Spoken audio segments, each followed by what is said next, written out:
बच्चों, जैसे आप लोगों को पता होगा कि आपके जो एग्ज़ाम है वो आने वाले हैं, डेट शीट भी आपके पास बहुत पहले ही आ चुकी है। तो अब हम चीज़ों को जो है वो रिवीजन की तरह करेंगे, ठीक है। तो समझाने के तौर पे मैंने 7 दिन का टारगेट लिया है कि 7 दिन में आप लोगों को जो आपकी मैथ है ना वो कंप्लीट करा दूंगा। क्लास 10th की जो मैथ है पूरी पूरी कंप्लीट करा दूंगा, जिसके लिए मैंने एक पूरा का पूरा एक पैटर्न बनाया है, ठीक है। पहले हम चीज़ें बात कर लेते हैं कि मार्किंग स्कीम की, मतलब मार्किंग स्कीम मतलब कि कौन से चैप्टर से या फिर कौन कौन से यूनिट से आपके कितने नंबर का जो है वो आ रहा है। तो जैसे कि सबसे पहले हम बात करते हैं, हमें जो सीबीएसई के तौर पे या फिर जो कहीं किसी बोर्ड मान लो उसके तौर पे हमें जो दिया गया है कि यूनिट 1 2 3 4 5 6 और 7, 7 यूनिट में आपके जो चैप्टर्स है वो बांटे गए हैं। फर्स्ट यूनिट जो है आपका number system, second algebra, third coordinate geometry, fourth जो है ज्योमेट्री, 5 ट्रिग्नोमेट्री, 6 मेंसुरेशन और 7 जो है स्टैटिक्स। मैंने आप लोगों को इजी करने के लिए सबके आगे उनके चैप्टर्स के नंबर डाल दिए हैं और चैप्टर के नाम जो है वो नीचे की तरफ यहाँ पे मेंशन है। आप यहाँ से इसको मैच कर सकते हो कौन सा चैप्टर कितने का आ रहा है। तो जैसे कि और आपके जो मार्क्स है वो भी साइड में लिखे हुए हैं कि 6 नंबर का, अलजेब्रा 20 नंबर का है, कोऑर्डिनेट 6 नंबर का है और ज्योमेट्री 15 नंबर की है, ट्रिग्नोमेट्री 12 नंबर की है, मेंसुरेशन 10 नंबर की है और स्टैटिक जो है स्टैटिक प्रोबेबिलिटी वो 11 नंबर की है। आपका जो सेटअप बनाया गया है 10th का पास होने का वो आपको बनाया गया है कि आपके टोटल मिला के जो आपको थ्योरी में मिल रहे हैं और जो आपके स्कूल में एकेडमिक के जो 20 नंबर मिल रहे हैं उन दोनों को मिला के आपके 33 नंबर हर सब्जेक्ट में बैठने चाहिए पासिंग मार्क्स के तौर पे। तो आप जैसे कि अगर हिसाब लगा लो, मान लो आपके 10 नंबर दे रहे हैं स्कूल वाले, तो आपको 23 नंबर चाहिए पासिंग मार्क्स होने के लिए। तो 23 नंबर का जैसे सेटअप है आपका, तो आप कुछ भी जोड़ सकते हो। जैसे कि आप अलजेब्रा ले लो, साथ में 6 नंबर के ले लो, तो आप अगर 4-5 चैप्टर भी सही से मतलब 3 यूनिट भी 4 यूनिट भी सही से करके चले जाओगे तो आपको पास होने से कोई भी नहीं रोक पाएगा। तो मैंने जब से अपना सेटअप बनाया उसमें सबसे पहले मैंने लिया है day 1 day 2 day 3 day 4 day 5 day 6। तो आज हमारा डे 1 है, जिसमें मैं आपको डे 1 में 1 और 3 यूनिट कराऊंगा। 1 यूनिट क्या है, नंबर सिस्टम, और हमारी 3 यूनिट क्या है, कोऑर्डिनेट ज्योमेट्री। इसका चैप्टर नंबर 7 है और चैप्टर नंबर 1 है। डे 2 में 4 कराऊंगा यूनिट, डे 3 में 7, डे 4 में 5, डे 5 में 4, डे 6 में 2। ये मैंने यूनिट का सेटअप बनाया। डे 6 में मैंने क्योंकि डे 6 जो हमारा संडे है, संडे को हम 4 चैप्टर इजीली कर सकते हैं, इसलिए मैंने इसको डे 6 में रखा है लास्ट में, ठीक है। आपको जिस हिसाब से चीज़ें रखनी है उस डे में आप देख सकते हो, मैं वीडियोस को अपलोड कर दूंगा प्लेलिस्ट के तौर पे। आप डे 1 डे 2 डे 2 3 आप सारे भी देख लोगे तो बहुत बढ़िया आपके लिए रहेगा, चीज़ें आपकी बहुत अच्छी से हो जाएगी, सेटअप बहुत बढ़िया बन जाएगा।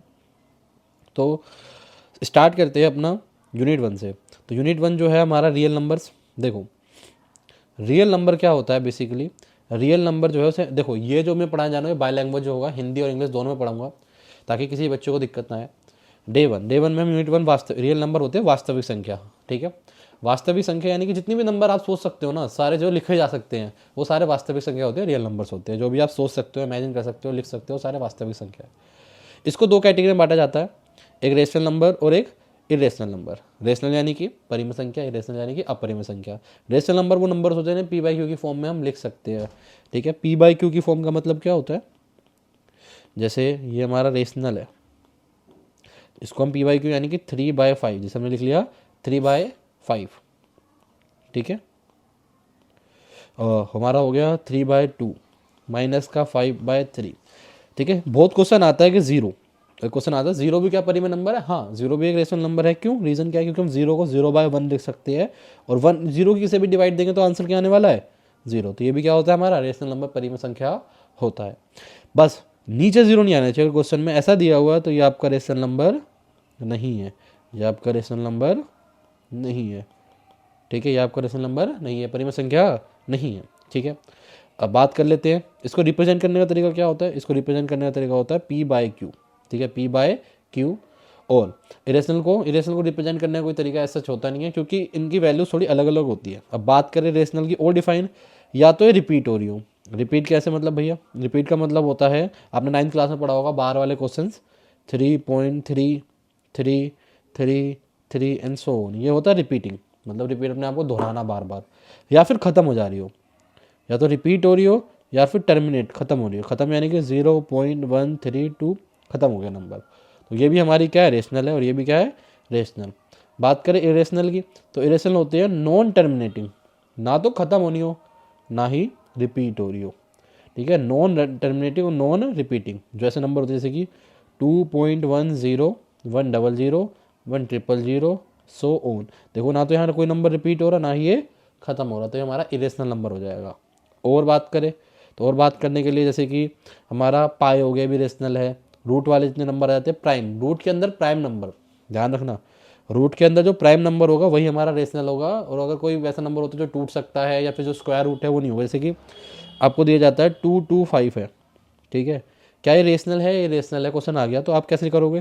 पहले इसको फैक्टराइज करके देखोगे।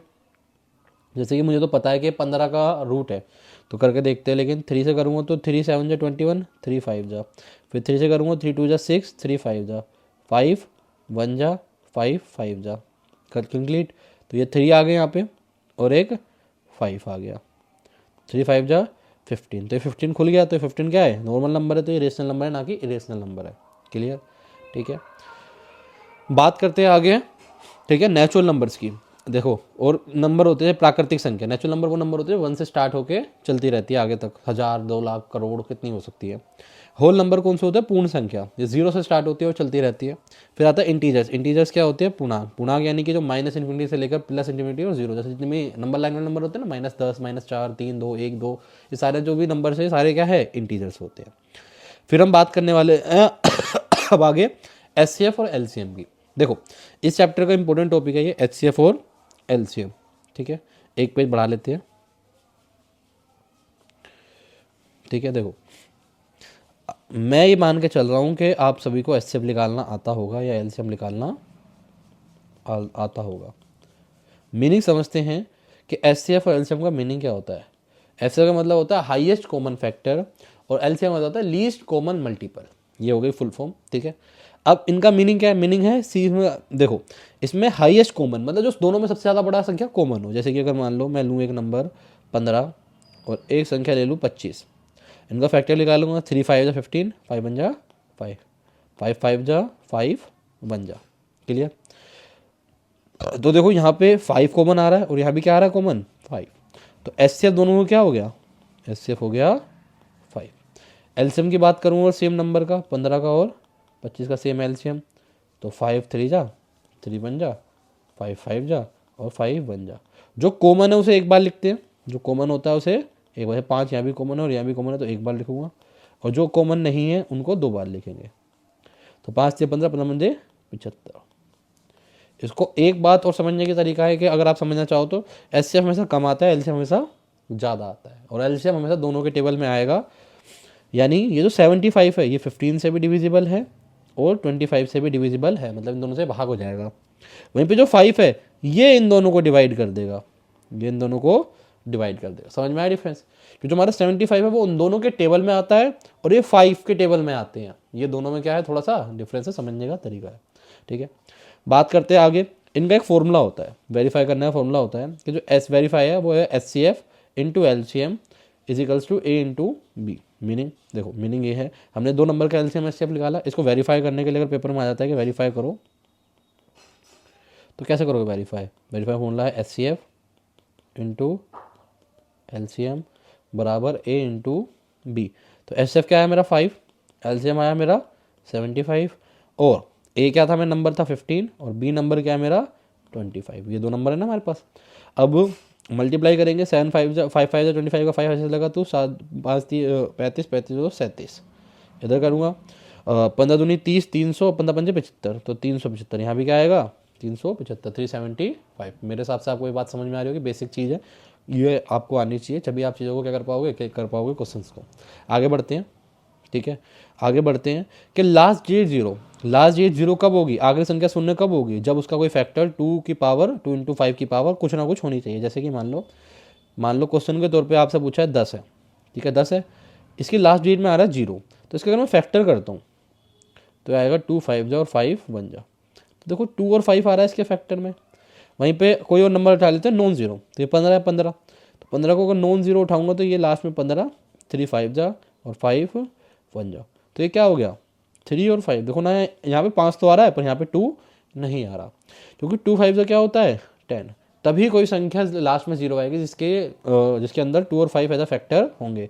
इसी बात पे आपका एक क्वेश्चन बन जाता है, 6 की पावर n का फैक्टर, 6 की पावर n की लास्ट वैल्यू 0 कब आएगी? n की ऐसी क्या वैल्यू डाले कि जो इसकी वैल्यू 0 आ जाए। तो आपको आंसर लिखना है इम्पॉसिबल है, ये नॉट पॉसिबल है, क्योंकि 6 को जब हम तोड़ेंगे तो इसका फैक्टर बनेगा 2 इंटू 3, और हमें लास्ट टर्म 0 लाने के लिए क्या चाहिए होता है, 2 की पावर 2 इंटू 5 की पावर n, कुछ भी वैल्यू चाहिए होती है 2 इंटू 5 के टर्म्स में।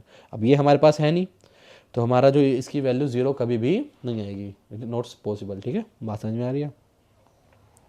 आगे बढ़ते हैं। आगे है वर्ड कंपोजिट और प्राइम नंबर। देखो कंपोजिट नंबर क्या होते हैं, कंपोजिट नंबर होते हैं भाज्य, यानी कि जो किसी ना किसी के टेबल में आएंगे, जैसे 15 है, 3 और 5 की टेबल में आता है, अपनी टेबल में भी आता है। प्राइम नंबर होते हैं अभाज्य, यानी जो सिर्फ अपने टेबल में आएंगे और 1 के टेबल में आएंगे। ठीक है, मैंने लिखने के तौर पे यहाँ लिखा है composite number more than 2 factor, जैसे कम से कम 2 से ज़्यादा फैक्टर तो होंगे ही होंगे। 2 फैक्टर में मैं 1 को भी इंक्लूड कर रहा हूँ। 1 हो गया, अपना टेबल हो गया, जैसे मान लो 10 है, 10 2 के टेबल में भी आएगा, 1 के टेबल में भी आएगा और 5 के टेबल में भी आएगा। ठीक है, तो जैसे कि अगर हम बात करें, ठीक है, कंपोजिट, ठीक है, और प्राइम। कंपोजिट हो कौन से होते हैं, भाज्य, और ये अभाज्य। ठीक है, जैसे कि अगर कंपोजिट नंबर 10 है, इसको तोड़ूंगा मैं तो 2 के टेबल में भी आएगा, 5 के टेबल में भी आएगा और अपने टेबल में तो आएगा ही आएगा। तो देखो 2 से ज़्यादा फैक्टर हो गए ना, इसके 2 से ज़्यादा गुणनखंड हो गए। और वहीं पे 5 है, 5 या तो 1 के टेबल में आएगा या अपने टेबल में आएगा केवल। तो ये इसके सिर्फ कितने फैक्टर होते हैं, 2। अगर कभी क्वेश्चन आए कि प्राइम नंबर के कितने फैक्टर्स होते हैं या कितने उसके गुणनखंड होते हैं अभाज्य संख्या के, तो आपको लिखना है 2। क्या लिखना है, 2। और कंपोजिट के 2 से ज़्यादा, कंपोजिट के हमेशा कैसे क्या होंगे, 2 से ज़्यादा होंगे। और लास्ट इसमें एक जो टॉपिक है वो है प्रूव इरेशनल, अपरिमेय संख्या को सिद्ध करना। अपरिमेय संख्या जो भी आपकी जैसे √5 हो गया, √3 हो गया, √2 हो गया, इनको अपरिमेय सिद्ध करना। ठीक है, जैसे कि अगर मैं आपको पैटर्न लिख के दूं एक समझाने के तौर पे, ठीक है,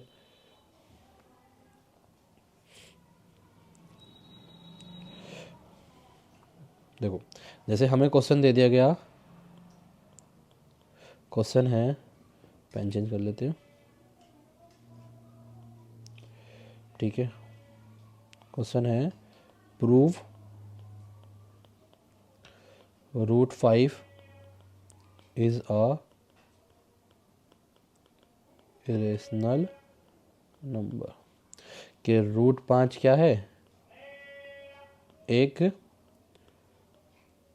अपरिमेय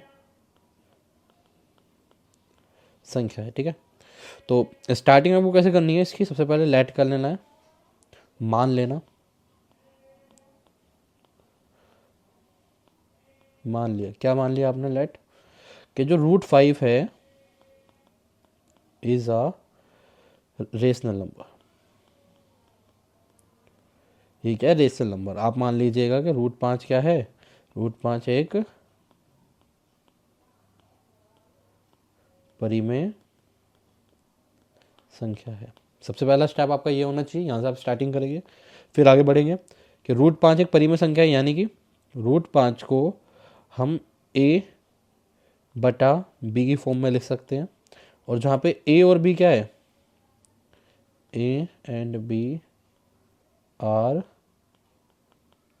प्राइम नंबर्स। क्या ये प्राइम नंबर, यानी किसी के टेबल में नहीं आते, क्योंकि जैसे मान लो अगर मैं यहाँ लिखता हूँ 5/10, तो इसको काट के भी तो मैं 1/2 लिखूंगा।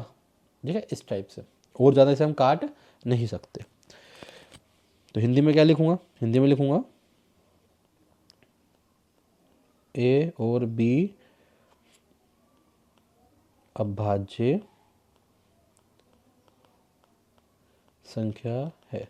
इस बात से मैं यहाँ सेटिस्फाई कराना चाह रहा हूँ कि इनका कोई और फैक्टर नहीं है, इनका 1 के अलावा कोई फैक्टर नहीं है, कोई भी कॉमन नहीं होगा इनों में। ठीक है, जैसे मान लो अगर मैं लिखता हूँ 9/21, तो इसको अगर मैं काटूंगा 3 3 जा 3 7 जा, तो इन दोनों में अब 1 के अलावा कुछ भी कॉमन नहीं आएगा, इनका जो फैक्टर होगा केवल 1 होगा और कुछ कॉमन नहीं होगा। आगे बढ़ते हैं, अब हमें क्या करना है, अब हमें करना है स्क्वायरिंग बोथ साइड।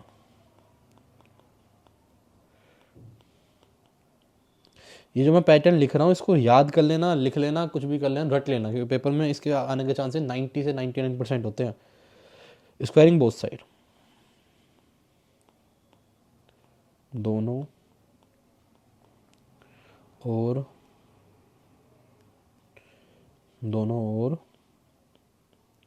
वर्ग करे। तो वर्क करें तो यहाँ करूँगा √5 का स्क्वायर और यहाँ करूँगा a का स्क्वायर अपॉन में b का स्क्वायर, स्क्वायर से रूट कट जाएगा तो 5 बराबर a का स्क्वायर अपॉन में b का स्क्वायर। ठीक है, अब इसको यहाँ पे b को ना उठा के यहाँ ले जाऊँगा यहाँ पे, तो b स्क्वायर यहाँ आ जाएगा इंटू में 5 बराबर a स्क्वायर। ठीक है, अब जो मेरा b ये 5 है मल्टीप्लाई में इधर आएगा डिवाइड में, तो b square is equals to a square upon में 5। क्लियर। तो अब यहाँ पे मैं एक बात लिखूँगा, क्या बात लिखूँगा कि देखो यहाँ लिख रहा है a square is divisible by 5, क्योंकि a स्क्वायर देखो 5 बटे में, तो यानी इसका मतलब क्या है कि a स्क्वायर 5 से क्या है, डिविजिबल है। ठीक है, a square is divisible by 5, so a will also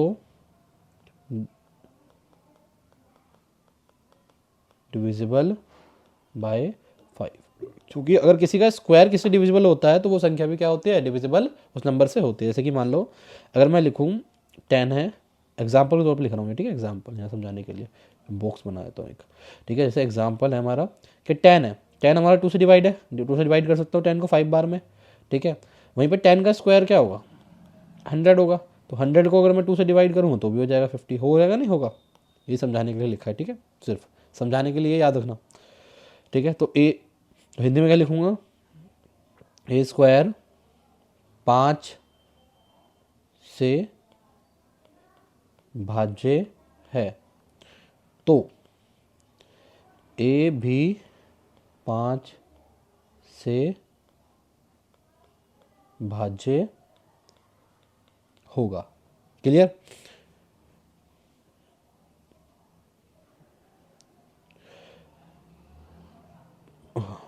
तो a भी 5 से क्या होगा, भाज्य होगा। बात करते हैं, अब ये बात आ गई, यहाँ तक क्लियर हो गई हमारा, मतलब a का जो फैक्ट कहीं ना कहीं 5 एक a का जो है फैक्टर है। अब हमें करना है a is equals to 5c। देखो जो भी आएगा ध्यान रखना आपको, अगर 5 रूट में दे रखा है, 5 रूट प्रूफ करो या 3 करो, तो आपको वही मानना है, यहाँ पे करना है वही मानना है। तो a बराबर मैंने क्या मान लिया यहाँ पे 5c, इसको पुट कर देना है इसमें, इसको मैं नंबर 1 लेता हूँ, इसको 2 यहाँ लिख देता हूँ, पुट सेकेंड इन फर्स्ट। तो क्या होगा, b square equals to a की जगह आ जाएगा 5c का स्क्वायर अपॉन में 5। तो 5 का स्क्वायर को कैसे लिख सकता हूँ मैं, 5 25 c स्क्वायर बटे में 5, 5 से कम 5, 5 पंजे 25 कट गया, तो मेरा क्या हो गया, b square is equals to 5c square. अभी 5 मल्टीप्लाई में इधर आएगा डिवाइड में, तो b square is equals to 5 बटे में c स्क्वायर। तो देखो सेम वाली बात यहाँ सेम आ जाएगी कि b square is divisible by 5, so b is also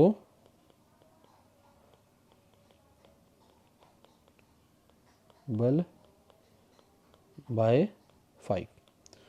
ठीक है, वही कि b स्क्वायर 5 से भाज्य है, तो b भी 5 से भाज्य होगा। क्लियर। ठीक है, अब ये बात यहाँ पे हो गई, अब लिखते हैं मेन पॉइंट। देखो अब a का भी जो है 5 फैक्टर हो गया और b का भी क्या हो गया, 5 फैक्टर हो गया। लिख देता हूँ मैं, so a and b has 5 as a common, ठीक है, कॉमन फैक्टर। ठीक है, तो a और b तो का समान गुणनखंड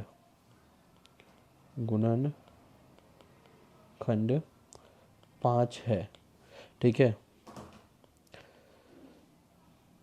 but we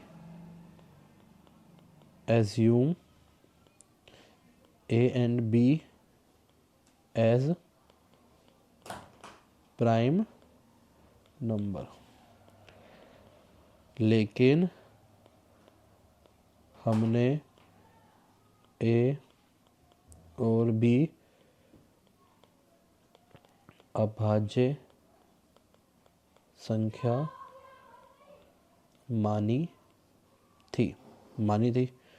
तो हमारी एजम्पशन क्या हो गई? गलत हो गई। एजम्पशन हमारी गलत हो गई, हमारी जो सोच थी वो जानना थी वो गलत हो गई। तो हमारा जो ये यहाँ पे ऊपर मानना था वो भी क्या हो जाएगा? गलत हो जाएगा। तो ये नंबर क्या हो जाएगा? इरेशनल हो जाएगा। सो आर एजम्पशन इज रोंग। तो हमारा मानना गलत था। सो √5 is not a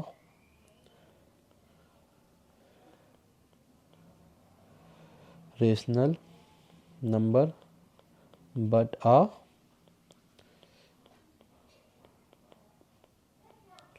irrational number. तो √5 एक परिमेय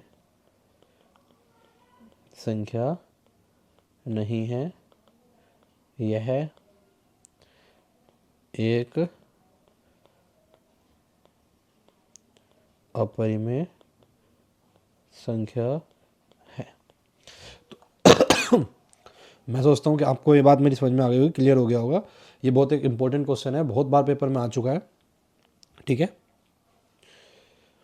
तो आगे अब बढ़ते हैं कुछ क्वेश्चंस पे जो पीवाई के क्वेश्चंस है। देखो ये मेन इंपॉर्टेंट टॉपिक्स था, इसका जितने भी समझाना था फर्स्ट चैप्टर में, इससे बाहर कुछ भी नहीं है। अगर आपको ये सारी जितनी भी बात मैंने यहाँ बताई है समझ में आ गई है तो आप मान लीजिए कि आपको जो फर्स्ट चैप्टर है वो पूरा प्रॉपर आ चुका है।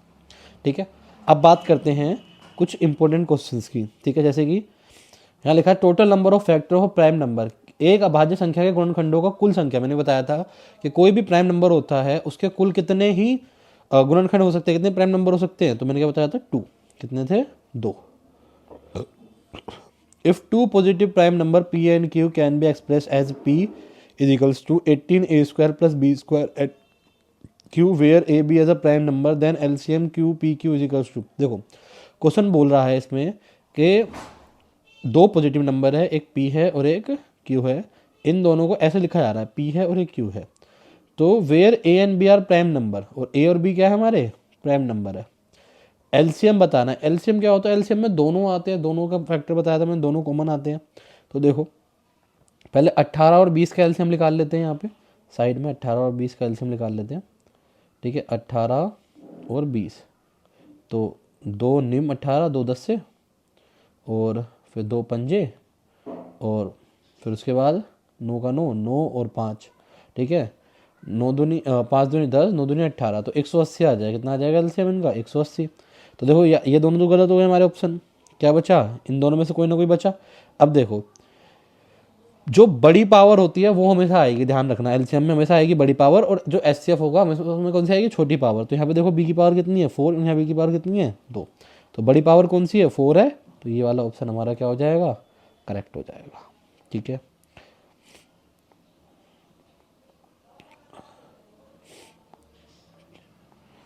दो क्वेश्चन और समझाया था, 2 तरीके क्वेश्चन आपको, फिर आप इसके हर तरीके के जो क्वेश्चन है अटैम्प्ट कर सकते हैं। जैसे कि देखो आपको दे दिया नंबर, मान लो, ठीक है, आपको क्वेश्चन में क्या दे दिया कि आपको एलसीएम दे दिया, ठीक है, 5 और 10 का।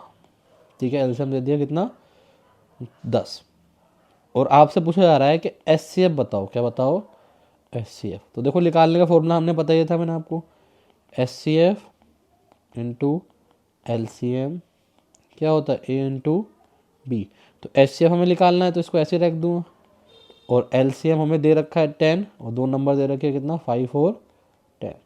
10 से 10 कट जाएगा। ठीक है, तो क्या बचेगा यहाँ पे? एचसीएफ आ जाएगा 5। इस टाइप का कोई भी क्वेश्चन आएगा तो आपको उसको अटैम्प्ट करना है। ठीक है, अच्छा अगला चलते हैं। अगली बात कर लेते हैं कंपोजिट नंबर की।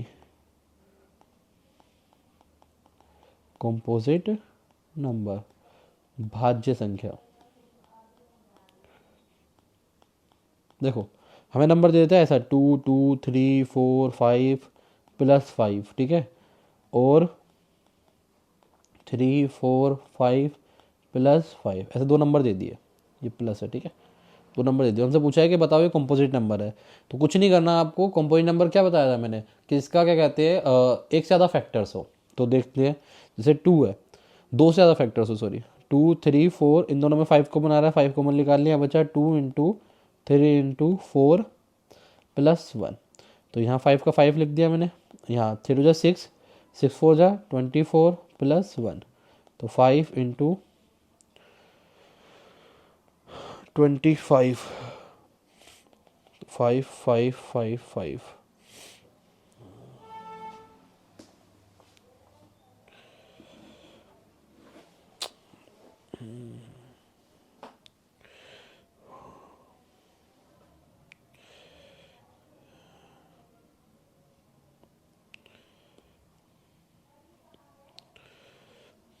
तो देखो इसके 5 फैक्टर आ रहा है 5, 5 के 3 मल्टीपल है इसके, ठीक है।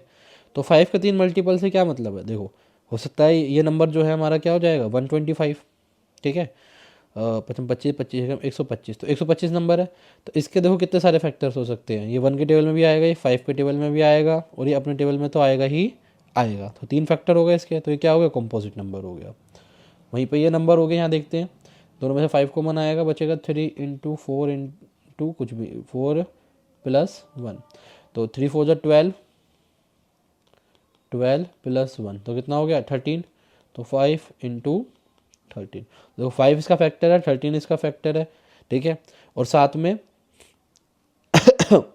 1 तो जो भी नंबर बनेगा हमारा 13 पंजे 65, तो इस नंबर के जो हमारे फैक्टर है 5 और 13, और एक भी इसका क्या होगा, फैक्टर होगा ही होगा। तो देखो इसके 2 से ज़्यादा फैक्टर है, 2 से ज़्यादा क्या है, फैक्टर, 2 से ज़्यादा फैक्टर है, तो क्या होगा ये कंपोजिट नंबर, क्या होगा कंपोजिट, यानी भाज्य संख्या।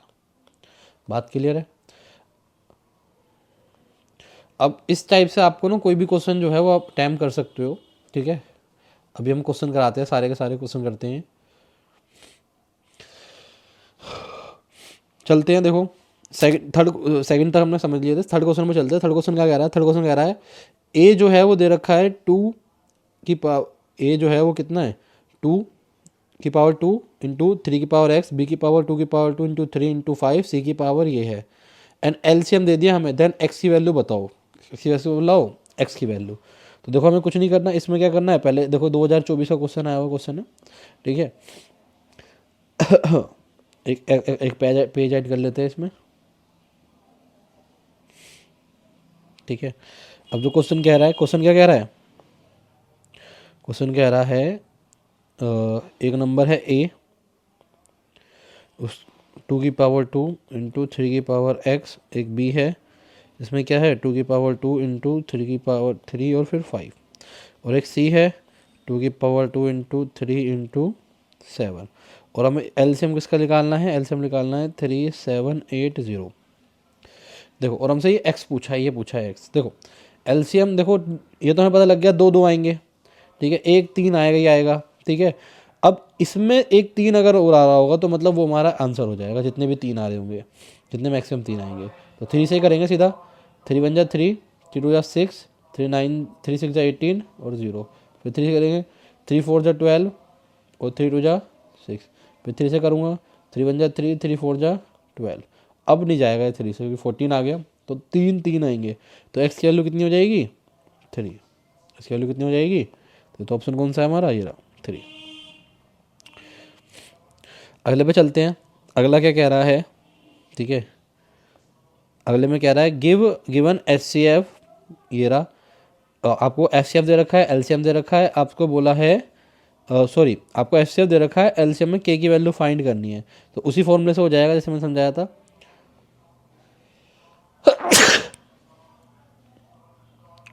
कौन सा क्वेश्चन है, क्वेश्चन नंबर 4, क्या दे रखा है आपको HCF? आपको HCF दे दिया 40, कौन से नंबर का? 2520 और 6600, और आपको LCM में दे दिया 252 इंटू के, 252 इंटू के। अब वो के की वैल्यू पूछी है, देखो सिंपल क्वेश्चन है, सिंपल फॉर्मूला में डालेंगे। सिंपल फॉर्मूला क्या था? HCF इंटू LCM बराबर A इंटू बी। तो HCF कितना है? 40, LCM की वैल्यू 252 इंटू के, और A इंटू बी 2520 इंटू 6600। के इधर है 2520 इंटू 6600 अपॉन में 40 इंटू 252, मल्टीप्लाई में रहेगा डिवाइड में, 0 से 0 क्या हो गया? कट गया, 252 से 252 कट गया, 4 से काट दो, 4 बन जा 4, 4 6 जा 24, 4 5 जा 20 और 0, तो कितना आंसर आ गया? 1650। तो ऑप्शन क्या हो गया हमारा? ए हो गया। The LCM the smallest prime number and the smallest odd composite number is. LCM बोला है smallest prime number, smallest prime number होता है हमारा 2, और smallest odd composite number, odd composite मतलब जो ओड जो किसी और के टेबल में आता है, देखो 3 प्राइम नंबर है, 5 प्राइम नंबर है, 7 प्राइम नंबर है, 9 और इसका एलसीएम निकालूंगा कितना आएगा? 18। The greatest number which divides 2 8 1 and, देखो जब भी क्वेश्चन में आएगा ग्रेटेस्ट या सबसे बड़ी संख्या कौन सी है, बड़ी संख्या, जब भी वो तुमसे पूछ रहा होगा सबसे बड़ी संख्या बताओ which divides 281 and 1249 leaving remainder 5 and 7, तो आपको इस क्वेश्चन को कैसे करना है ध्यान रखना। सबसे बड़ी संख्या का मतलब होता है LCM, सबसे बड़ी संख्या का मतलब होता है LCM, ठीक है, कि जब भी वो बड़ी संख्या बोलेगा तो आपको मतलब वो LCM पूछ रहा है। क्या पूछ रहा है? LCM। सॉरी, जब भी वो आपसे ग्रेटेस्ट नंबर पूछेगा तो वो पूछ रहा है आपसे HCF। क्या पूछेगा वो आपसे? HCF। ग्रेटेस्ट का मतलब क्या होता है? HCF नंबर होता है। और स्मॉलेस्ट पूछेगा तो आपको LCM निकालना है, ग्रेटेस्ट पूछेगा तो LCF निकालना है। चलते क्वेश्चन नंबर 5 पे। क्या कह रहा है क्वेश्चन नंबर 5? 5 कह रहा, सॉरी 5 नहीं 6 क्या कह रहा है कि 281 नंबर है और 1239। देखो जब भी ये क्वेश्चन कुछ ऐसा आएगा तो ध्यान रखना 281 और 1239, पहले जो इन्होंने हमें रिमाइंडर दे रखा है वो दोनों में से माइनस कर लेते हैं। 281 को डिवाइड करने पे कितना आएगा? 5 और इसको 7, तो ये 5 आएगा 7 आएगा, दोनों को क्या कर लेना है? माइनस। तो क्या आएगा? 11 में से 5 गया 6, 7 और 2, यहाँ माइनस करूँगा तो 1 2 4 और 2। अब दोनों का हमें क्या लेना है? HCF लेना है।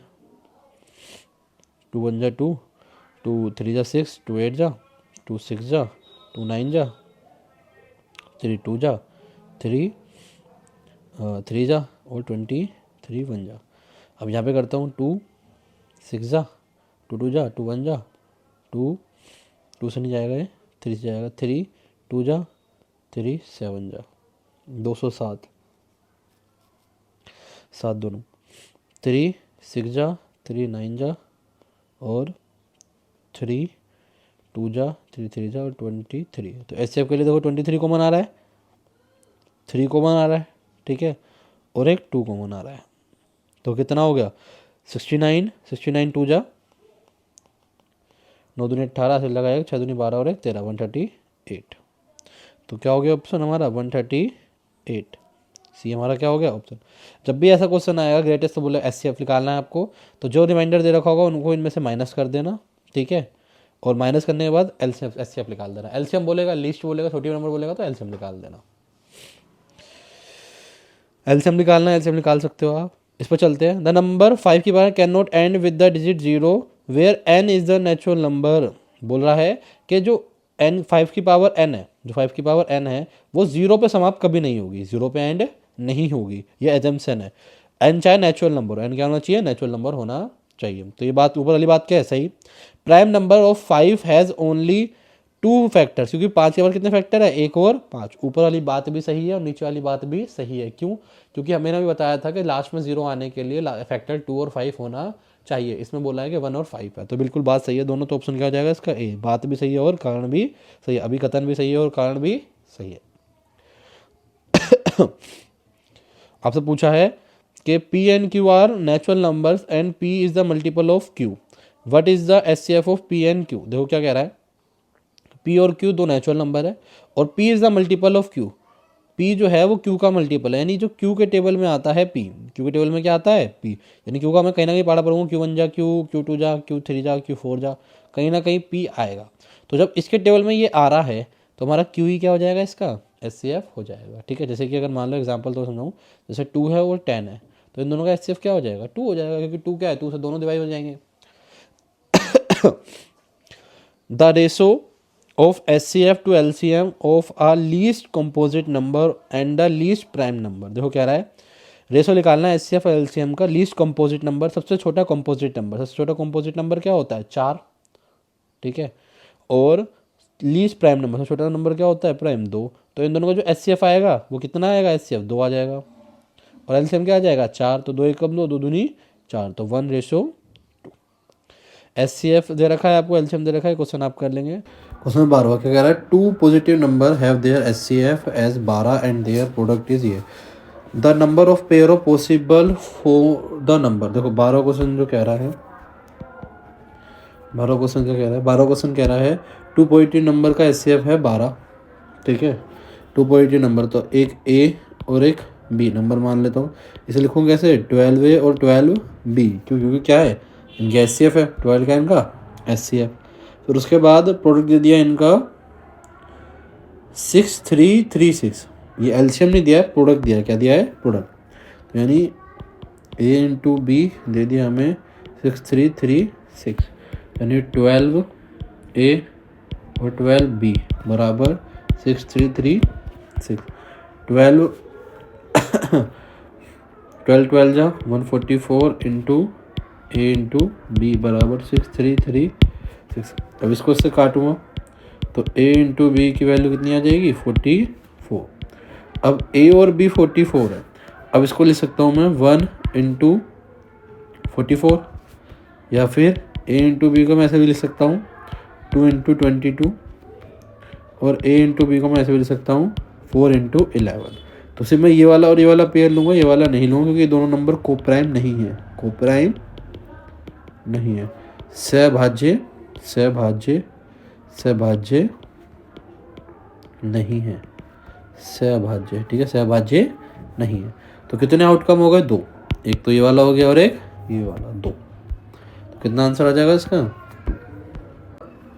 If n is a natural number then 12 की power n can not end with the digit 0, ठीक है, क्योंकि देखो 12 की पावर n है, तो 12 की पावर 12 हमें नहीं पता, 12 में क्या आएगा 2 आ जाएगा, 3 आ जाएगा, 2 आ जाएगा, इसके जो फैक्टर्स होंगे तोड़ूंगा, पर 2 और 5 एक साथ नहीं आएगा। The number 385 can be express as the product of prime factor as, बोल रहा है इसको जो 385 है किसके से तोड़ के लिख सकता हूँ, तो 385 है, इसको 8 8 8 16, 3 तो नहीं आएगा, 5 आएगा, 5 आ जाएगा, ठीक है, 5 7 11 11 जाएगा क्या, 8 8 माइनस 11 से जाएगा, ठीक है, तो इसमें 11 नहीं है, हटा दो इसे, ठीक है, 13 से चला जाएगा, 13 13 13 कम 13 13 दूनी 26,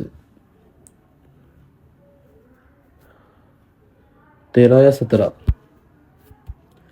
11 जाएगा, 5 से जाएगा, 11 भी है 5 भी है, 13 या 17 देखना है।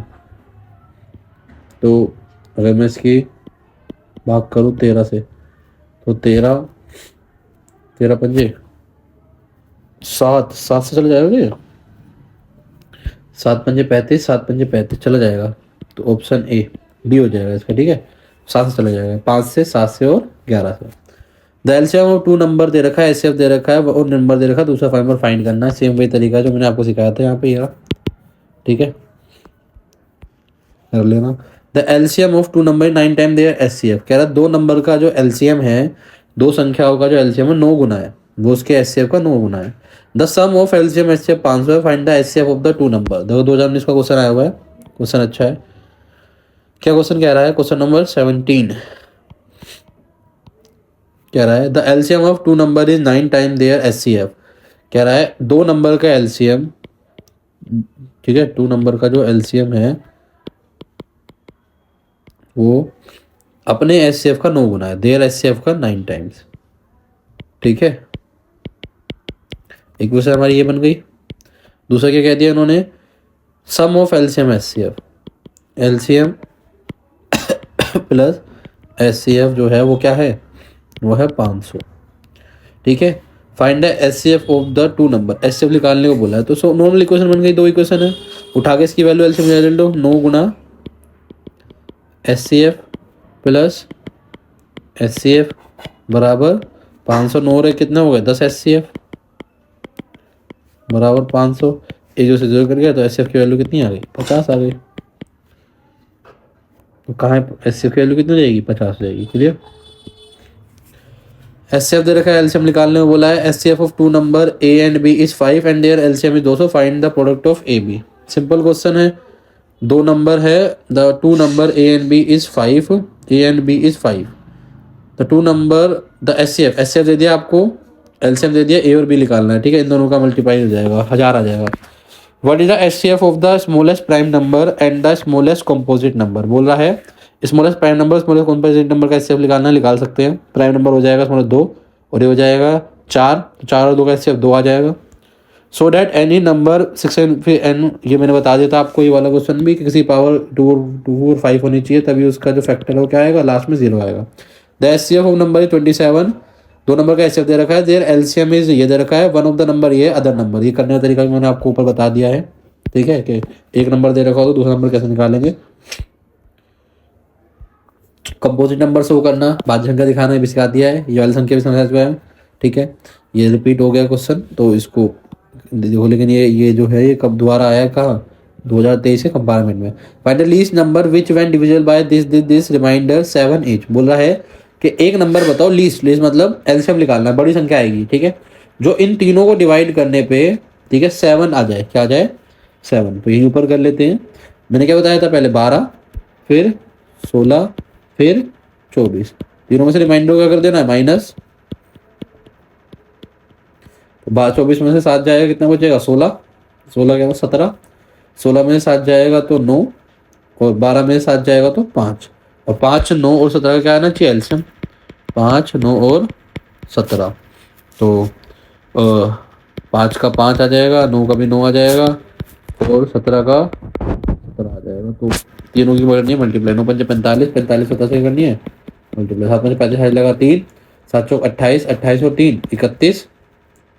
ठीक है, 7 चौक 28 और 3 31, 5 4 5 6 और 4 और 3 और 4 और, ठीक है, 7 6 और 5, ये क्या हो जाएगा, नंबर हो जाएगा जो इन तीनों से क्या हो जाएगा, डिविजिबल हो जाएगा। Two number are in the ratio and their LCM is 180। What is the HCF of these two numbers. बोल रहा है दो नंबर है रेशो में 2:3 and their LCM is 180। What is the HCF of these number. बोल रहा है HCF बताओ। ठीक है, एचसीएफ बताना है आपको। ये वाला हो गया है। ठीक है, ये वाला कंपोजिट नंबर वाला। तो चलते हैं इस क्वेश्चन पे, ये वाला क्वेश्चन समझ लेते हैं।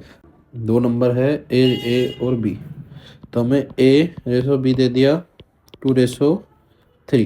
ठीक है, और हमें एलसीएम दे दिया 180। इनका जो एलसीएम है वो कितना है 180। तो मान लो मैं 2x और इसको 3x मान लूँ, तो 2x और 3x का जो एलसीएम है वो कितना है 180। तो मतलब 6x बराबर किसको हो जाएगा 180 के। तो x की वैल्यू कितनी आ गई 30, कितनी आ गई 30, और x की वैल्यू का में ऐसा कोई काम नहीं है। और एचसीएफ क्या होगा, एचसीएफ क्या होगा 2 का और 3 का, 2x का और 3x का जो एचसीएफ होगा वो x, और x क्या है 30, x क्या है हमारा 30। क्लियर, क्योंकि जो दोनों में कॉमन है, कॉमन क्या है x है।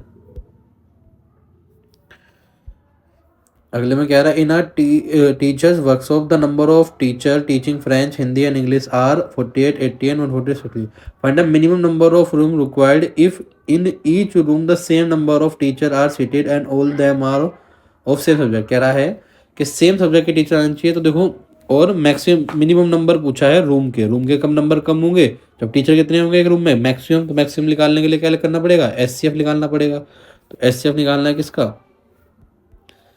ठीक है, किस चीज़ का निकालना है 48 80 और 144। 48 2 24 2 12 2 6 2 3 और 3 बन जा 80 80 वाले लिखूँगा, 2 दूनी 4, 4 दूनी 8, दूनी 16, 16 पंजे 80 और 144। 2 2 जा 4, 4 2 जा 8, 8 2 जा 16, 16 9 जा। ठीक है, अब एच निकालना है मुझे। एच कितना आ गया, 2 2 4 2 6 2 8, तो 2 4 4 दूनी 8, 8 दूनी 16। एच कितना हो गया, 16। लेकिन हमें रूम भी तो निकालने हैं, रूम के नंबर। तो रूम के नंबर 16 की इनसे क्या डिवाइड करनी पड़ेगी, डिवाइड 48 की 16 से, प्लस 80 की 16 से, प्लस 144 की 16 से। तो 16 16 पंजे 80, 16 3 48 और 16 नहीं, तो कितना आ गया 9 9 5 14, 14 और 3 17, 17 रूम्स होंगे। क्लियर।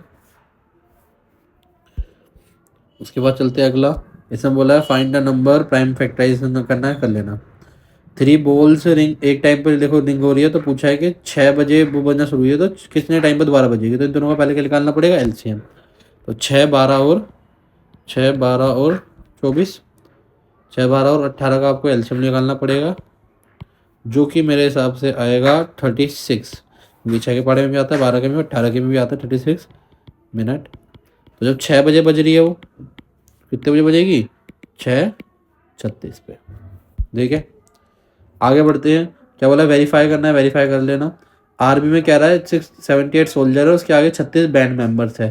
कह रहा बढ़ जाए मैक्सिमम, मैक्सिमम क्या बोला, एस तो एस निकाल लेना, 678 का और 36 का, 678 और 36 का। तो इसका एलसीएम निकालोगे और इसका एलसीएम निकालोगे, तो इसको तो अगर मैं इसको सॉरी एलसीएम कह रहा हूँ, एचसीएफ निकालोगे, तो इसका एचसीएफ निकालोगे 678 का, तो 2 3 जा 2, 2 3 जा 6, 2 4 जा 2 1 जा 2, 2 6 जा 12, 2 7 जा 14, 7 8 8 7, सॉरी 2 एकम 2, 2 2 9 जा, 2 9 जा,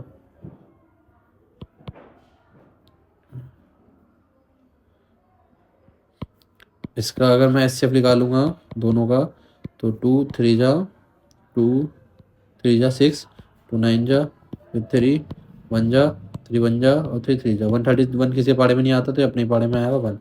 और 36 का निकालूंगा, तो 2 1 जा 2, 2 8 जा 2, 9 जा 3 3 जा और 3 1 जा। तो दोनों में कॉमन क्या आ रहा है, 2,3, तो दोनों का एस क्या हो गया, 6। क्या हो गया, 6 2 3 जा 6। क्लियर है बात सबको।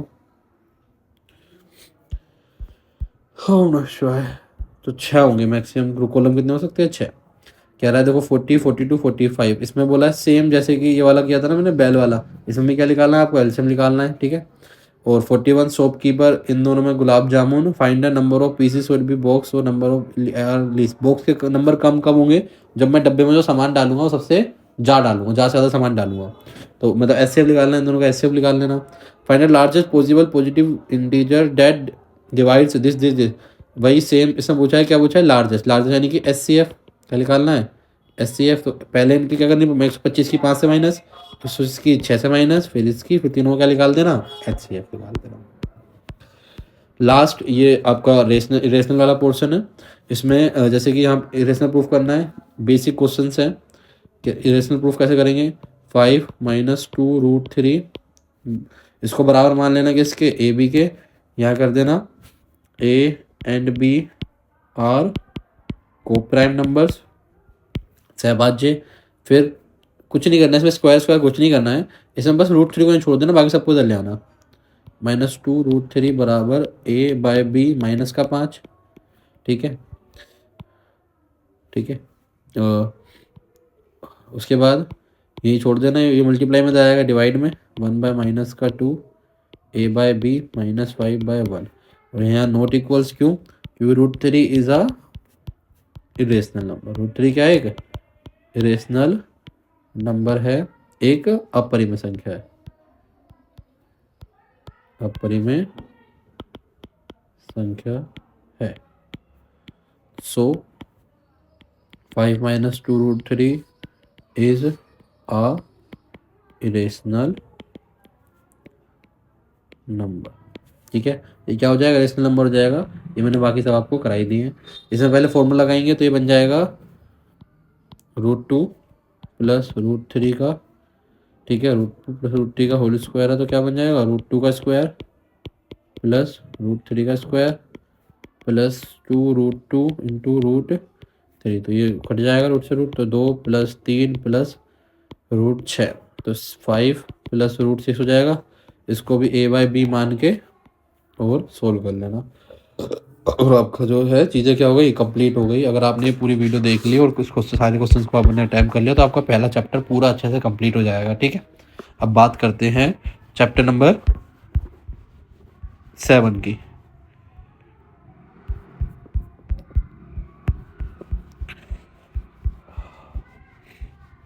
यूनिट 3, जिसमें चैप्टर नंबर क्या है हमारा, 7 है। ठीक है, चैप्टर नंबर 7 में सबसे पहले हम जो बात करने जा रहे हैं वो है कोऑर्डिनेट ज्योमेट्री। कोऑर्डिनेट ज्योमेट्री क्या होती है, जैसे कि आप लाइंस वगैरह जो भी थे ना आपके, लाइंस वगैरह, एंगल वगैरह, पॉइंट वगैरह, कोऑर्डिनेट हो गया, बिंदु हो गया, निर्देशांक हो गया। तो जैसे ग्राफ मैंने बनाया है, इसमें एक्स एक्सिस होती है ये वाली, वाई एक्सिस, इस तरह सारे पॉजिटिव होते हैं, इस तरफ नेगेटिव, इस तरफ पॉजिटिव और इधर नेगेटिव। ओरिजिन सेंटर वाला मूल बिंदु कहते हैं, और ये एक्स कोमा वाई से लिखते हैं पॉइंट को, बिंदु को। एक्स होता है एब्सिस से कोटि कहते हैं हिंदी में, वाई होता है ऑर्डिनेट से कहते हैं भुज। ठीक है, बात समझ में आ रही होगी आपको, ये सारे पॉइंट वगैरह थोड़ा सा रिकॉल करने के लिए समझा रहा हूँ। डिस्टेंस बिटवीन, देखो अब इसमें दो चीज़ बहुत इंपॉर्टेंट है, एक तो दूरी निकालना और एक सेक्शन फॉर्मूला। ठीक है, सेक्शन फॉर्मूला, सेक्शन निकालना। ठीक है, दूरी कैसे निकालते हैं, दूरी का फॉर्मूला है √x2 - x1 का स्क्वायर प्लस y2 - y1 का स्क्वायर। ये फॉर्मूला है दूरी निकालने का, इसको बिल्कुल याद रखना, ये बहुत इंपॉर्टेंट है, क्वेश्चन सारे से होंगे। और ये हमारा है m, और ये m2। ठीक है, ये m और n क्या होता है, m और n जो लाइन को बांटते हैं उसका रेशो होता है, जैसे m/n। इसमें हमने लाइन को क्या कर दिया, बांट दिया। तो ये हमारा सेकंड फॉर्मूला हो गया, जो कि हमारा क्या है, काफ़ी इंपॉर्टेंट। ये सेंट्रॉइड क्या है, ट्राइंगल। हमारा जो ट्राइंगल होता है, ट्राइंगल का सेंटर निकालने का कभी का क्वेश्चन आ जाएगा, तो इस फॉर्मूले को भी याद रखना। इजी है, x1 + x2 x + 3/3, y1 + y2 3। Mid point क्या होता है, अगर ये रेशो m और n का रेशो 1:1 का है, इसका है 1:1, यानी मिड पॉइंट है, बीच का बिंदु है। तो बीच का बिंदु है तो m और n की वैल्यू 1 हो जाएगी, तो हमें रखने की जरूरत नहीं है। तो x1 + x2/2, y1 + y2/2। बात समझ में आ गया तक। और इसमें क्या क्या पूछता है, इसमें कोलिनियर पूछता है।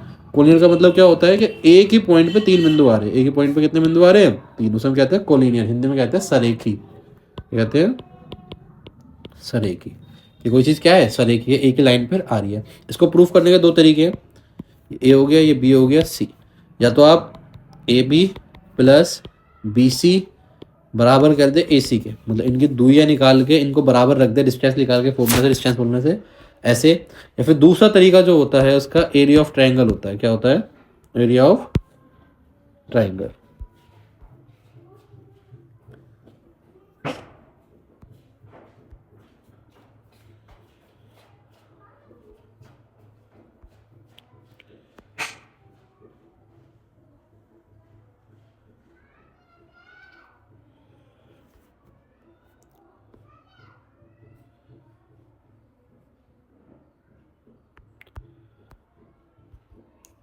दूसरा तरीका ये रहा, एरिया ऑफ ट्रायंगल। दूसरा तरीका है एरिया ऑफ ट्रायंगल।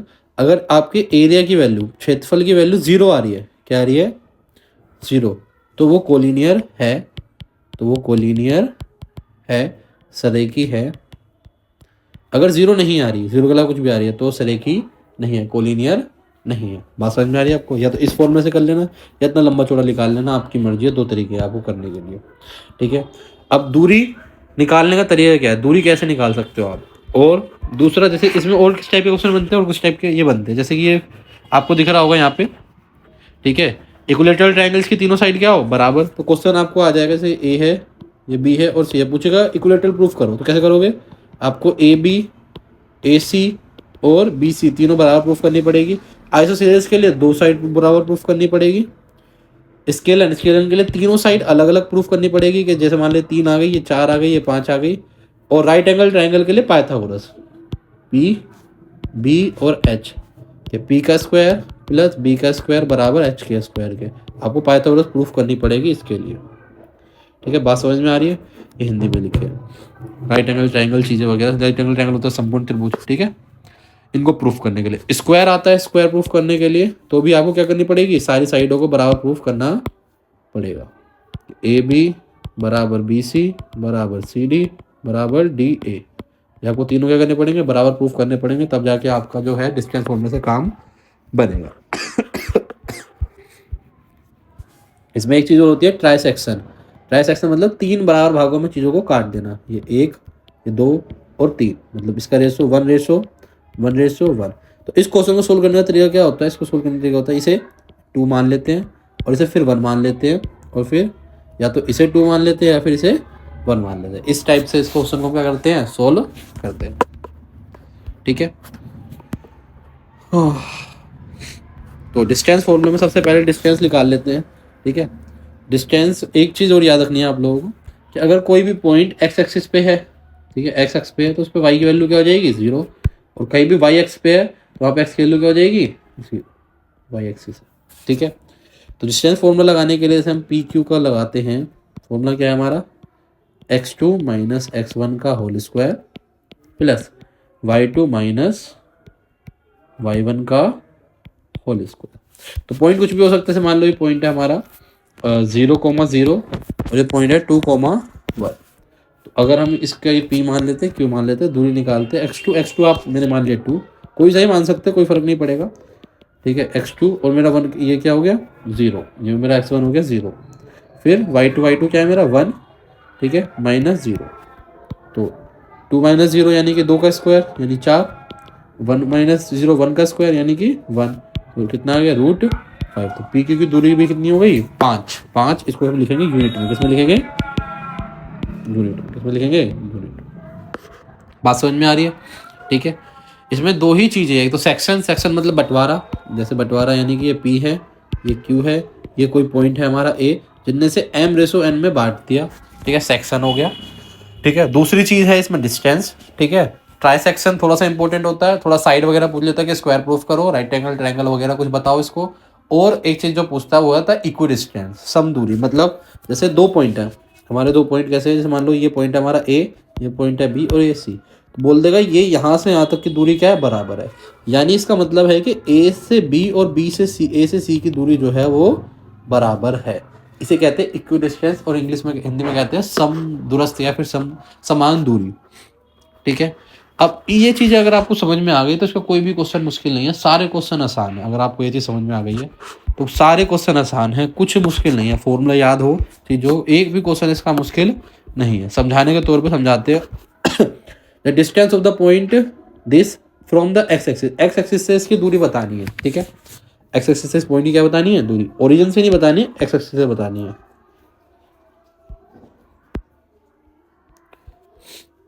ठीक है। एक्स एक्सिस से इसकी दूरी बतानी है, जैसे कि मतलब ये हमारी एक्स एक्सिस है, इससे पॉइंट है यहाँ पर कहीं 4,7, ठीक है। देखो इसमें बच्चे सोल्व करने लग जाएंगे, दूरी सूत्र लगाने लग जाएंगे, कोई जरूरत है ही नहीं।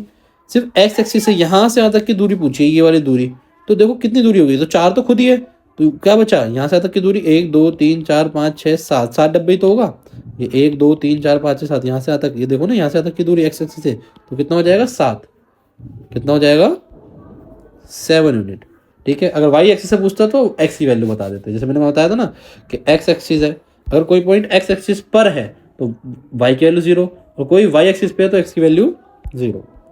The distance the point from X axis, फिर एक्स एक्सिस से पूछ रहा है तो एक्स एक्सिस से पॉइंट की वैल्यू क्या है, ये रहा 7, ठीक है। थर्ड बात कह रहा है point P is the point of the intersection of Y with the line 3x + 2y बराबर 0। कह रहा पॉइंट पी है कोई, is the point of intersection of Y axis with the line 0। कह रहा है कि अगर ये कोई पॉइंट है P, is the point of intersection, meet करता है Y axis with the line this, इस लाइन से।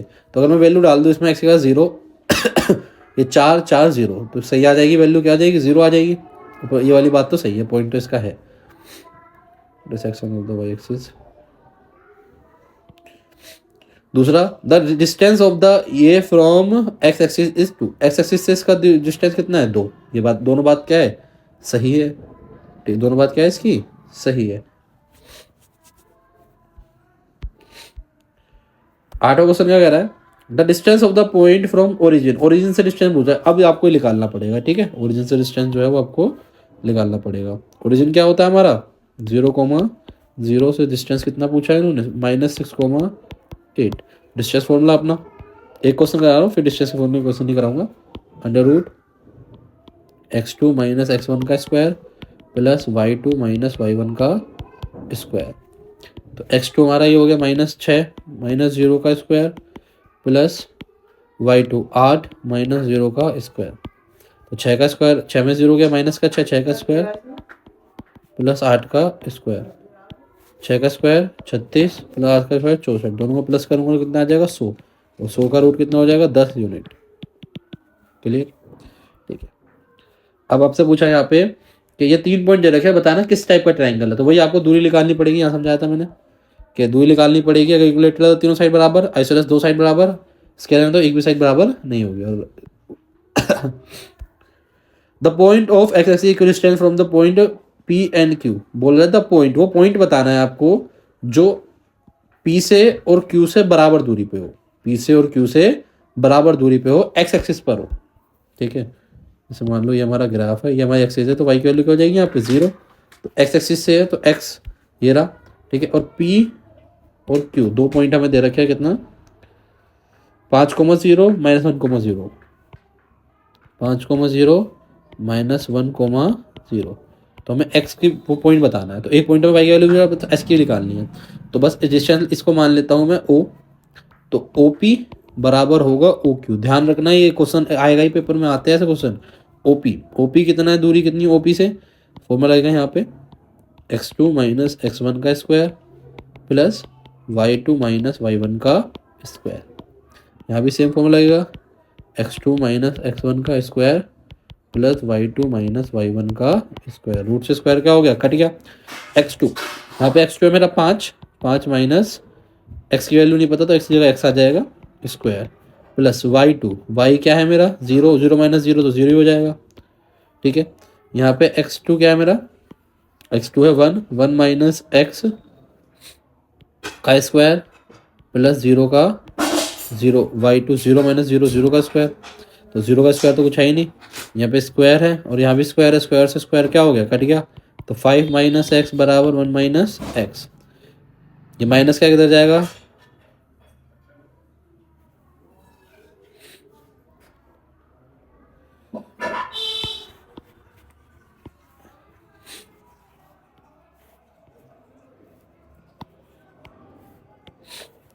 तो अब 0 से 0 तो हट जाएंगे हमारे, बस यहाँ बचेगा 5 - x का स्क्वायर, यहाँ बचेगा 1 - x का square.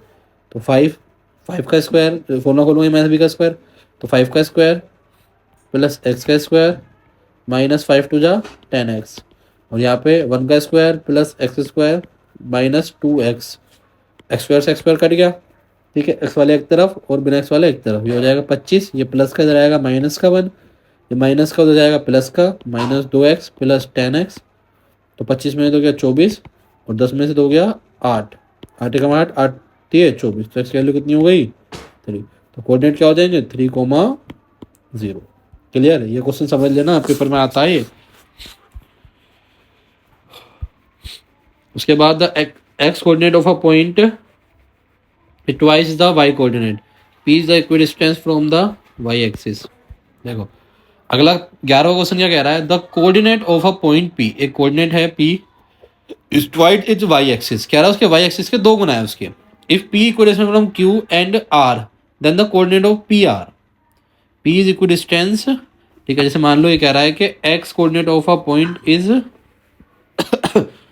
P is twice its Y coordinate, X of a point किसी बिंदु पी के एक्स निर्देशांक के उसके वाई निर्देशांक का 2 गुना है उसके वाई के, तो वाई का 2 गुना है एक्स,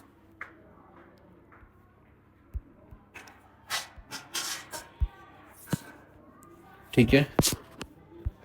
तो जो कह रहा करते हैं भाई, कह रहा है x of a point P is twice it why axis, x जो है वाई का 2 गुना है, ठीक है। जो एक्स कोऑर्डिनेट है वो वाई का 2 गुना है, ठीक है। तो कोऑर्डिनेट ऐसे लिखते हैं x,2y, ठीक है। तो यहाँ पे मैं क्या लिख सकता हूँ, वाई की जगह सॉरी, इसको यहाँ कुछ नहीं आएगा, ठीक है, यहाँ एक्स कोमा वाई आएगा। तो अब मैं एक्स की जगह 2y लिख सकता हूँ, यानी 2y कोमा वाई, इस टाइप से इसको लिख सकता हूँ अगर मैं यहाँ पे x की वैल्यू डाल दूँ। तो ये मेरा क्वेश्चन बन जाएगी, ठीक है। आगे बढ़ते हैं, आगे क्वेश्चन क्या कह रहा है, ट्वाइस से p को डिस्टेंस है फ्रॉम q और r, ठीक है। सेम वही वाला क्वेश्चन बन जाएगा, p ये ऐसे q और r से। तो पहले आप पी क्यू निकालोगे यहाँ पे, फिर आप पी आर निकालोगे, फॉर्मूले में डालोगे, रूट से रूट कट जाएगा, ठीक है। जहाँ पे भी आपका ये आएगा एक्स वगैरह होगा, ठीक है। जो पी के कोऑर्डिनेट है वो क्या है, 2y कोमा वाई। आप इसी तरीके से इसको पूरे क्वेश्चन सोल्व करोगे। क्यू के कोऑर्डिनेट क्या है, क्यू के है 2 कोमा -5, 2 कोमा -5, और इसके हैं -3 कोमा 6, -3 कोमा 6। इसको आप सोल्व करोगे सेम इसी तरीके से जैसे मैंने यहाँ किया ना, रूट से रूट काटोगे, वैल्यू डालोगे, फिर 2 माइनस ये लिखोगे, ये लिखोगे, फिर आपको क्वेश्चन जो है वहाँ से वाई की वैल्यू आ जाएगी आपके पास, ठीक है। और फिर उसे रख देना, इक्वेशन बन जाएगी आपकी, ठीक है। चलते आगे। If the point x, y lie on a circle whose center at the origin are the radius of 5, then the value of x। बोल रहा है कि एक पॉइंट है x, y जो कि सर्कल के सेंटर है, ऑन अ सर्कल, ठीक है, सर्कल पे है जिसका सेंटर जो है वो ओरिजिन है 0,0। तो रेडियस पूछ रहा है, रेडियस दे रखी है 5, then the value of x। तो x की वैल्यू पूछा है। देखो एक बात बताओ कि ओरिजिन पे है और क्या कहते हैं, जो रेडियस है वो 5 है। तो मुझे बस ये बताना है, सर्कल है, ये रेडियस 5 है, ठीक है, और ये ओरिजिन है 0,0। तो यहाँ से यहाँ तक की दूरी तो 5 ही होगी ना, तो ये तो 5,4 ही होना चाहिए ना। तो इसकी वैल्यू कितनी हो जाएगी, कहाँ गया, +-5। The distance between the point is, देखो इसका डिस्टेंस निकालने को बोला है, किसका, 13वें क्वेश्चन का। क्या बोल रहा है, m², इसका निकालेंगे अंडर रूट, एक बार लिखूंगा m माइनस m का स्क्वायर प्लस y2 - y1 है ना, इसको इसमें से माइनस कर दिया, ठीक है। और दूसरे में -n, ठीक है, -n का स्क्वायर। तो देखो ये माइनस क्या हो जाएगा, प्लस, तो ये हो जाएगा 2m का स्क्वायर प्लस ये हो जाएगा माइनस 2n का स्क्वायर, और रूट रहेगा तो रूट लगाऊंगा, तो ये हो गया 2 का स्क्वायर 4m², हो जाएगा 4n²। तो 4 से मैं 2 बाहर निकाल लूँगा तो हो जाएगा 2√m² plus n², 2√m² plus n²।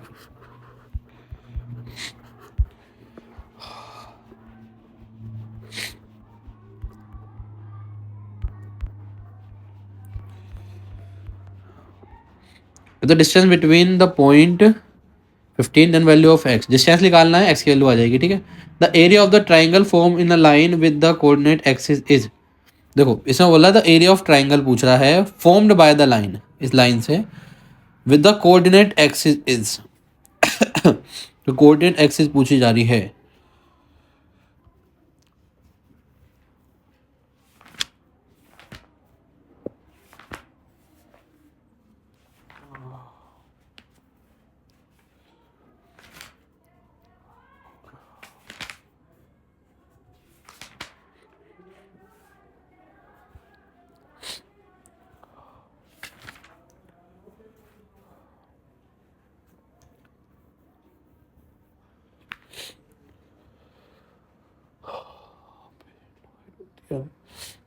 Zero comma zero, 0,b, a,0, और base into height ab/b, area पूछेगा।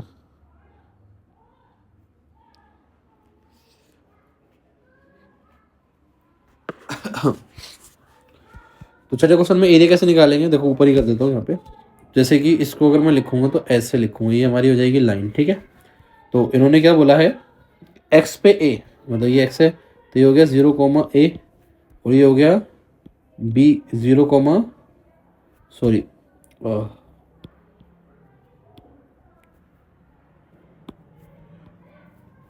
ठीक है, ये हो जाएगा हमारा a,0, और ये हो जाएगा हमारा 0,b, और ये हो जाएगा हमारा 0,0। तो ये हाइट हो गई हमारी b, ये हो गया a। ट्राइंगल का फॉर्मूला क्या होता है, एरिया का, एरिया का फॉर्मूला होता है half base into height, base कितना है ए, हाइट कितनी है बी, फॉर्मूला क्या हो गया ए बी अपॉन में 2। ठीक है, एक्स के नीचे ए था तो ए, वाई के नीचे बी था तो वाई पे बी। तो ऑप्शन कौन सा हो गया 1/2 A B. The distance between निकालना, डिस्टेंस निकाल लेना। A O B C rectangle है, then length of diagonal, diagonal निकाल लें लेंथ की, ये हो गया, ये निकाल लें, इसकी दूरियां निकाल लें। ठीक है, डिस्टेंस फॉर्मूले से find the value of X if the distance between the point, distance दे रखा है, एक्स की वैल्यू निकाल लेना। डिस्टेंस निकालना एक्स वाई का, ओरिजिन से फॉर्मूला ही बन जाएगा, √x² + y² हो जाएगा। If the distance between the point, distance दे रखा है, के की वैल्यू निकाल लेना। Find the relation between X and Y such that the point is equidistant from the point, ये रहे। ठीक है, इस पर रिलेशन बनानी है, इक्वेशन बनानी है, मतलब यहाँ पे एक्स और वाई दोनों आएगा और यहाँ पे इक्वेशन बनेगी ऐसे एक्स + वाई बराबर कुछ ऐसे। इक्वी डिस्टेंस मतलब वही बराबर वाला, ये बराबर वाला था ना, उसको रखोगे तो आपकी एक्स और वाई की कोई वैल्यू इक्वेशन बन जाएगी। Prove that the point 3,0 6,4 and -1,3 are the बट्टे होगा, ऐसे ऐसे ट्रायंगल फाइंड करना है। ठीक है, दो साइड बराबर हो जाएगी इसकी। सो डैट द पॉइंट 3, ये आर द इक्विलैटरल ट्रायंगल, मतलब दूरी निकालनी है, तीनों की दूरी अगर बराबर आ रही है तो वो क्या हो जाएगा आपका इक्विलैटरल ट्रायंगल हो जाएगा। स्क्वायर, अगर दूरी बराबर आ रही है सबकी, ए की बी से, बी की सी से, सी की डी से, तो वो हो जाएगा स्क्वायर। इक्वी डिस्टेंस बताना, एक्स की वैल्यू दे रखी है। सेंटर ऑफ अ सर्कल, ठीक है, क्या दे रखा है centre of a circle. Find the value of A if the circle passes through the point and radius, radius भी दे रखी है आपको, डिस्टेंस दे दिया आपको, सेंटर दे दिया। ठीक है, और ये तो ए की वैल्यू निकालनी है, बस सिंपल है, मतलब डिस्टेंस दे रखा है आपको और चीज़ें करनी है। अगर आपको इनमें से कोई भी क्वेश्चन समझ में ना आया तो आप मेरे को कमेंट सेक्शन में लिख देना, तो मैं उसका डिटेल सॉल्यूशन है वो एक शॉर्ट से फॉर्म में डाल के अपलोड कर दूँगा। ठीक है,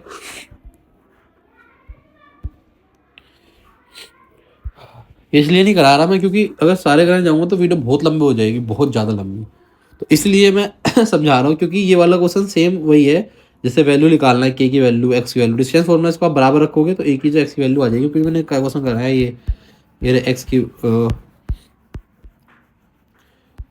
जैसे यहाँ पे एक्स की वैल्यू 3 निकलवाई है मैंने, इस टाइप का सेम क्वेश्चन है, बस वो थोड़ा सा चेंज कर दिया उसको, पैटर्न को। ठीक है, उसके बाद so that the point are vertex isosceles triangle find करना है, इक्विलैटरल ट्रायंगल फाइंड करना है, और सेम खत्म। अब बात करते हैं सेक्शन फॉर्मूला की। सेक्शन फॉर्मूला क्या होता है, वही बंटवारा एम एन वाला। देखो, AD is the median of vertexes, this length AD is equals to, length निकालनी है इसमें, लेंथ निकाल लेना। ठीक है, the centre of the circle is at era, if one end of the diameter is this then the other end. ठीक, इसमें भी क्या निकालना है, सेंटर है, सेंटर मतलब 1/1 का रेशो है।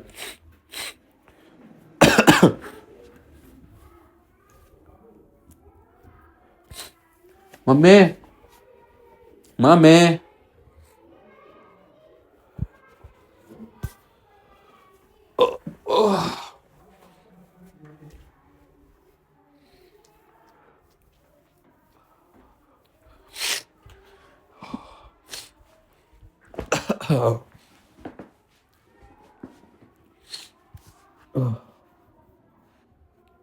ठीक है, इसने बोला था centre of a circle is at era, if one end of the diameter this then the other end will be. देखो, इसमें सेक्शन फॉर्मूला लगेगा, कैसे लगेगा सेक्शन फॉर्मूला, देखो सेक्शन फॉर्मूला लगाते हैं इसमें। जैसे इन्होंने बोला है सेंटर 2,0 और 6,0, ये हमारा सर्कल है, ये सेंटर है, ये डायमीटर है, ये 2,0 और ये 6,0। हमसे अदर एंड पूछा है, ये ए और बी की वैल्यू पूछी है। देखो, अब यहाँ पे सेंटर है, मतलब ये 1:1 होगा, मतलब क्योंकि डायमीटर की जो रेडियस हो जाएगी ये दोनों बराबर हो जाएगी, तो ये मिड पॉइंट हो गया। तो मिड पॉइंट जो होता है हमारा, जो मिड पॉइंट होता है उसकी वैल्यू क्या होती है, x1 + x2 अपॉन में 2। तो ये मेरा जो x है, ये जो हमारा x है वो क्या है 2 है, और यहाँ जो मेरा x1 है उसकी वैल्यू हमने एयर मान ली, और यहाँ पे जो है हमारा वो 6 है, x2 अपॉन में 2। तो ये 2 डिवाइड में इधर आएगा, मल्टीप्लाई में 2 2 जा 4, और यहाँ पे क्या बचेगा a + 6, ये 6 प्लस का इधर आएगा माइनस का, तो 4 - 6, तो a की वैल्यू क्या हो गई -2। सेम y के लिए, y क्या होता है y1 + y2 अपॉन में 2। तो y की वैल्यू यहाँ पे हमें दे रखी है कितनी, 0, ये जो 0 है, y की वैल्यू 0 है। y1 क्या है, हमने b माना है, प्लस y2 में क्या दे रखा है 0 अपॉन में 2, 0 हो जाएगा, ये 0 मल्टीप्लाई में जाएगा 0, b प्लस 0, तो b की वैल्यू कितनी हो जाएगी 0। तो कोऑर्डिनेट कितने हो गए -2, 0। मेरे साथ समझ में आ गया आपको असल दे रखा है the point which divides the line segment joining the point, ये internally in ratio this point दे दिए, ये रेशो दे दिए, ठीक है, ये पॉइंट है और ये दोनों लाइन है और रेशो दे दिए। तो वेरीफाई करना पड़ेगा हमें, अगर यही वैल्यू आ रही है तो भाई लाइन सही है, अगर ये वैल्यू नहीं आ रही तो सही नहीं है। वेरीफाई कैसे करेंगे भाई, एक्स की वैल्यू क्या होगा, फॉर्मूला है यहाँ पे तो दे रखा है एम एन का रेशो, तो M x2 plus N x1 upon में m प्लस एन, इसमें वैल्यू डालेगा, अगर वेरीफाई हो गई तो सही है, अगर वेरीफाई नहीं हुई तो ऊपर वाली बात गलत है। फिर नीचे फॉर्मूला तो समझ क्या दे रखा है, सही दे रखा है, बस वैल्यू डालनी है, अगर वेरीफाई हो गई तो सही है, फिर ए आ जाएगा, नहीं तो नीचे वाला तो सही है, ऊपर वाला अगर गलत भी हुआ तो क्या हो जाएगा, सी हो जाएगा सॉरी डी हो जाएगा, D. The coordinate of A where A B is the diameter of the circle of centre and this, भाई पॉइंट ए निकालना है, ए बी डायमीटर है, सेंटर दे रखा है आपको, सेम वही वाला ऊपर वाला क्वेश्चन जो भी मैंने बताया 41 उसी की तरह है बिल्कुल। The coordinate of the vertex rectangle दे रखा है आपको, 3 वर्टेक्स दे रखे हैं, चौथा निकालना है। तो देखो दूरी बराबर होती है, इसमें डिस्टेंस होने लगेगा, यहाँ से यहाँ तक की दूरी क्या होती है बराबर, तो इसको इसके क्या रख दोगे, बराबर रख दोगे, तो क्या आ जाएगा आपका कोऑर्डिनेट आ जाएगा।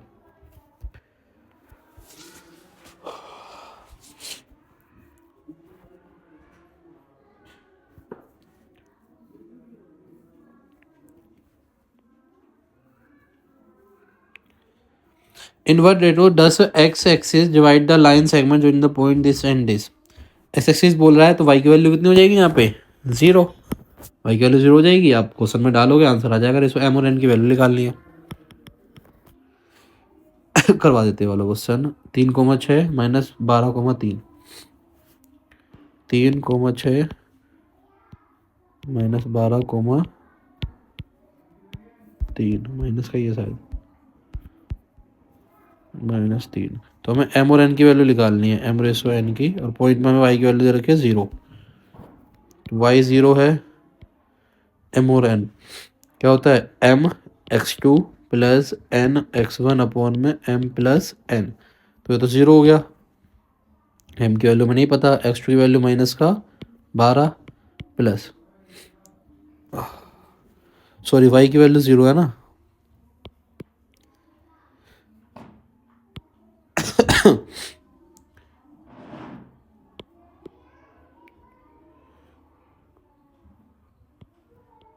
तो फॉर्मूला क्या होता है हमारा my2 प्लस ny1, ठीक है, अपॉन में m प्लस n, इसकी वैल्यू क्या है 0 है, तो डिवाइड में रहेगा मल्टीप्लाई में, तो m plus n multiply by 0, तो 0 हो जाएगा।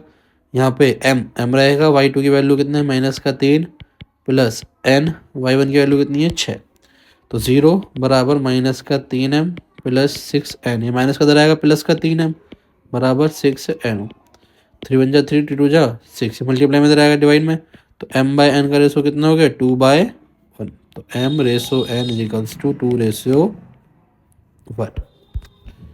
क्लियर। उससे find the radius of the circle, radius निकालनी है, सेंटर दे रखा है आपको, सब दे रखा है। चलो find the ratio in which the point divide the line segment points, ठीक है, आपको रेशो निकालना है, m रेशो n निकालना है, ठीक है। Find the ratio in which the point divides, देखो k की वैल्यू निकालनी है यहाँ पे आपको, रेशो भी निकाल लो, k की वैल्यू भी निकाल रखी है, -1 दे रखा है, x की वैल्यू दे रखी है, उससे रेशो आ जाएंगे, फिर k की वैल्यू आ जाएगी। Find the ratio of segment when the point divide by the x axis, also find the coordinate of the point on x axis, ratio निकालने हैं आपको, ठीक है, x एक्सिस पे डिवाइड कर रहा है तो y की वैल्यू क्या हो जाएगी 0। Find the coordinate of the, और आपको x की वैल्यू भी निकालनी है। The r divide the line segment A B, वो यहाँ पे ए आर बाय 3 का मतलब है A R by A B का जो रेशो है वो 3:5 है, तो m की वैल्यू 3 और r की वैल्यू n की वैल्यू 4, आपको y की वैल्यू निकालनी है यहाँ पे, ठीक है ना। पहले रेशो निकालना है, पॉइंट दे रखे आपको ये 8/5 से, उसके बाद आपका y की वैल्यू निकालनी है। यहाँ पे दे रखा है point so that the diagonal coordinator bisect each other, bisect each other का मतलब क्या है कि दूरी आपको बराबर प्रूफ कर देनी है, तो दूरी बराबर कर दो या रेशो से प्रूफ कर दो। जैसे क्वाड्रिलेटरल हो गया आपका, ये पॉइंट हो गया सेंटर, ये हो गया ए, ये हो गया बी, ये हो गया सी और ये डी। तो जैसे आपको चारों पॉइंट दे रखे हैं, तो तो यहाँ से 1:1 लेके यहाँ से पॉइंट निकाल देना। अगर यहाँ के पॉइंट ए सी से ओ का पॉइंट जो है वो सेम आए, बी डी से, ठीक है, बी डी से ओ के पॉइंट सेम आए, तो लिख देना कि क्या कर रही है, डायगोनल को क्या कर रहा है, बाइसेक्ट कर रहा है। ठीक है। Find the ratio in which the line segment joining the point this and divide Y axis, Y axis यानी कि X value 0। Find the coordinate line segment such that K P R is equals to 2QR। देखो वही है, Q R इधर आ जाएगा नीचे, तो P R by Q R जो बन जाएगा 2:1। तो एम और एन की वैल्यू आ गई, वैल्यू डाल देना, आंसर आ जाएगा। Find the ratio in which the Y divide the line segment in the points, also find the point of intersection, मतलब जहाँ मीट कर रहे हैं, मतलब वो वाई पहले वाई को वाई एक्सिस पे मीट कर रहा है तो एक्स की वैल्यू 0 और वाई की वैल्यू भी निकालनी है। एम और एन का रेशो निकाल के वही वैल्यू डाल देना। If the point C divide internally the line segment joining A B X in the ratio, देखो एम और एन की वैल्यू भी दे रखी है आपको, तो यहाँ से एक्स और वाई की क्या कर लेना, वैल्यू निकाल लेना। तो मेरे हिसाब से मैंने आपको 2 चैप्टर जो है वो कंप्लीट करा दिए। इन क्वेश्चंस की प्रैक्टिस कर लेना, चीज़ें कर लेना, प्रीवियस ईयर के सारे क्वेश्चन हैं, तो आपका जो ये 1 यूनिट है वो क्या हो जाएगी, आपकी पूरी प्रॉपर कंप्लीट हो जाएगी। और जो पीडीएफ अगर आपको चाहिए होगी तो कमेंट सेक्शन में कमेंट कर देना, मैं आपको पीडीएफ वगैरह फिर कमेंट में लिंक वगैरह प्रोवाइड करा दूँगा। ठीक है। और इंस्टाग्राम पे अगर आप फॉलो करना चाहें तो फॉलो कर लें इंस्टाग्राम पे। ठीक है। स्टडी विद CLS कोचिंग से हमारा पेज है, study with CLS। Clear. Thank you, मिलते हैं आपसे नेक्स्ट वीडियो के साथ। क्लियर। Thank you.